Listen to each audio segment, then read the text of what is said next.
The Joe Rogan Experience. It gets down to political and social issues, and it gets down to the heavy ones, things like abortion and war and freedom of religion, and Yep.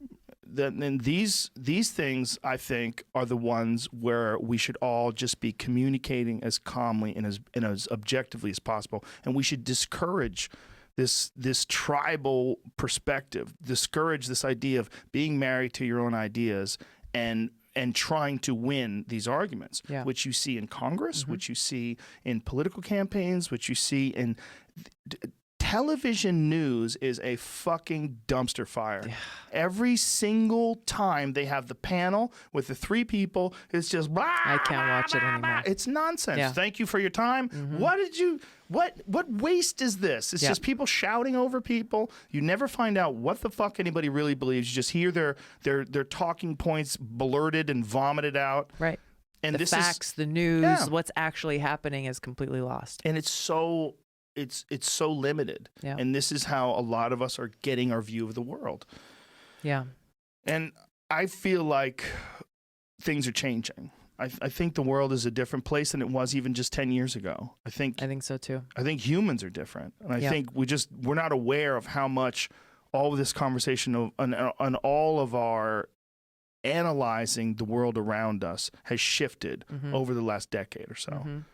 Yeah, people are looking. I feel like people are looking for the facts. They're looking for more information.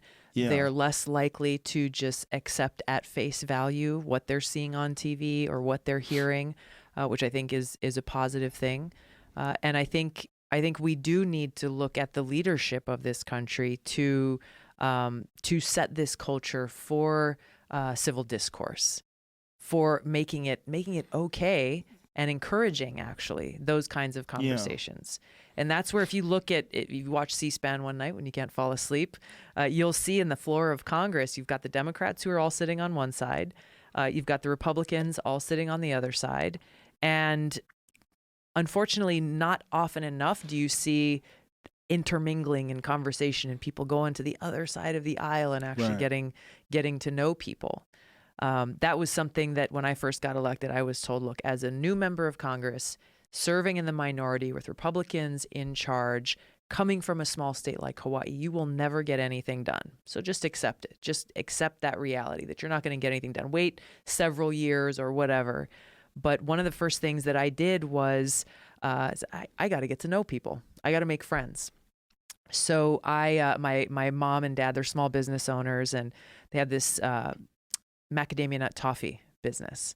And so I called home and I said, hey, Mom, can you make 434 boxes of your toffee for every single member of Congress, all the Democrats, all the Republicans? She's like, wow, that's a great idea. Yeah, sure, I'd be happy to. And then I said, oh, I got one more request. Can you make a bigger box, 435 bigger boxes of toffee for the staff of every member of Congress? Because they're the ones who make shit happen. And she said, okay, that's going to take me a little bit longer, but yes, I think that's a great idea. So, I started writing handwritten notes to every one of my colleagues, introducing myself. And as we started delivering these little gifts of aloha to their offices, it was amazing how quickly I saw while on the House floor casting votes, we'd have Republican chairmen of powerful committees making their way across from the Republican side to the Democratic side, saying, thank you so much. I really appreciate it. It was delicious. I need to get more from you because I ate it all. I got to take some home to my wife or my husband. And then saying, tell me what's going on in Hawaii. Tell me what issues your constituents are worried about. I'm the chairman of the Transportation Committee, the Agriculture Committee, or whatever it is. Let me know how we can work together.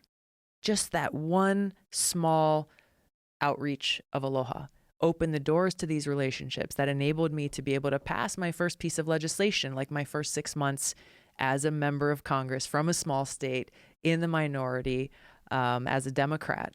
And it's because just treating people with respect, treating people with aloha and saying, yeah, we can disagree even on 9 out of 10 things, But on that 10th thing, like, hey, let's talk. Let's get something done.